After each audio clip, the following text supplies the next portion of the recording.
2,37,00,000 বই যেগুলো ছাপা হয়েছে কিন্তু এখনো বিতরণ করা সম্ভব হয়নি। এই বিতরণ বিষয়টা প্রক্রিয়াধীন। আর এছাড়া এখনো 1,08,05,000 বই ছাপানো সম্ভব হয়নি। এই আমরা অন্তর্বর্তীকালীন সরকার আশা করছে যে এই বইগুলো 1 সপ্তাহের মধ্যেই ছাপা এবং বিতরণ সম্পন্ন করা হবে। সব মিলিয়ে পাঠ্যপুস্তকের যে বিলম্বটা সেটা হয়তো আর থাকবে না। আমরা আশা করছি যে মার্চের মাঝামাঝি সময়ের মধ্যে পাঠ্যপুস্তক সবগুলো ছাপা এবং বিতরণ সম্পন্ন হবে। যে বইগুলো এখন পর্যন্ত যে 1,08,00,000 বই ছাপা হয়নি বা ছাপানো সম্ভব হয়নি, সেগুলো মূলত শারীরিক শিক্ষা, গ্রন্থবিজ্ঞান এবং ক্যারিয়ার কাউন্সিল এই ধরনের বইগুলো। কিন্তু প্রতিদিন আমাদেরকে এনসিটিভি জানিয়েছেন যে প্রতিদিন প্রায় 45,000 বই ছাপা হচ্ছে এবং সেই হিসাবে আমরা আশা করছি যে খুব শিগগিরই হয়তো এই বইগুলো ছাপা শেষ হবে।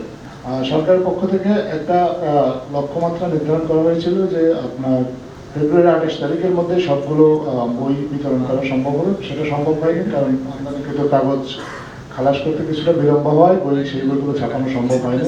তাছাড়া চীনের নববর্ষ ছিল, চীনের নববর্ষের কারণেও কিছুটা এই প্রক্রিয়াটা কিছুটা বিঘ্নিত হয়েছে। তারপরে নতুন করে আমরা একটা লক্ষ্য ঠিক করেছিলাম যে মার্চের 10 তারিখের মধ্যে এই কাজগুলো সম্পন্ন করা হবে। আজকে মার্চের 10 তারিখ, সেই লক্ষ্যমাত্রা অনুযায়ী যে এইটুকু অগ্রগতি হয়েছে সেটা আমরা আপনাদেরকে জানালাম। এইটার আপনারা অনেকগুলো কারণ জানেন যে এই বছর বই ছাপা হওয়ার বিলম্ব কারণগুলো এর আগেও আমরা আপনাদের সাথে শেয়ার করেছি। প্রথমত হচ্ছে যে এইবার শতভাগ বই বাংলাদেশে ছাপা হচ্ছে এবং শতভাগ বই ছাপা হওয়ার কারণে বাংলাদেশের মুদ্রণ শিল্প আপনার উপকৃত হচ্ছে। আরেকটা জিনিস সরকারের পক্ষ থেকে সবসময় নজর রাখা হয়েছে বইয়ের মানের ক্ষেত্রে। বইয়ের কাগজের মান এবং বাঁধাইয়ের যে মান এটা রাখার চেষ্টা করা হয়েছে। আরেকটা জিনিস হচ্ছে যে আপনারা এর মধ্যে হয়তো আপনারা নিজেরা অনেক রিপোর্ট করেছেন যে এর আগে সরকারের সাথে সংশ্লিষ্ট বেশ কিছু মুদ্রণ ব্যবসায়ী তারা আসলে তাদের সরকারের কাছে গোয়েন্দা তথ্য ছিল, তারা চেষ্টা করেছিল যে এই বইয়ের যে মুদ্রণ এবং ছাপার যে প্রক্রিয়াটা, এই প্রক্রিয়াটা জুন জুলাইতে নিয়ে যেতে, যাতে করে সরকারের ইমেজটাকে ক্ষুণ্ণ করা যায়। এবং আসলে সরকারি ইমেজের চেয়েও বড় জিনিস হচ্ছে আসলে তারা কোমলমতি শিক্ষার্থী, তাদের শিক্ষা কার্যক্রমকে ইচ্ছাকৃতভাবে ব্যাহত করার চেষ্টা করেছিল। তো সরকারের এই বিষয়ে ব্যাপক গোয়েন্দা তৎপরতা ছিল এবং এই গোয়েন্দা তৎপরতার ফলে তাদের যে এই ষড়যন্ত্রগুলো বা তাদের যে চেষ্টাগুলো এগুলো ব্যর্থ করা সম্ভব হয়েছে।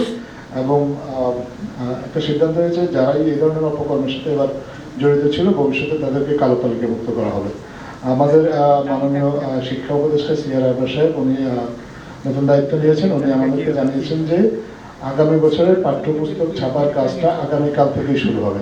ছাপা সংক্রান্ত যে প্রক্রিয়াটা আর কি, ছাপা তো পুরো প্রক্রিয়াটা আগামীকাল থেকেই শুরু হবে, যাতে আগামী বছর ছাত্রছাত্রীদেরকে নির্ধারিত সময়ের মধ্যে বইটা হস্তান্তর করা যায়।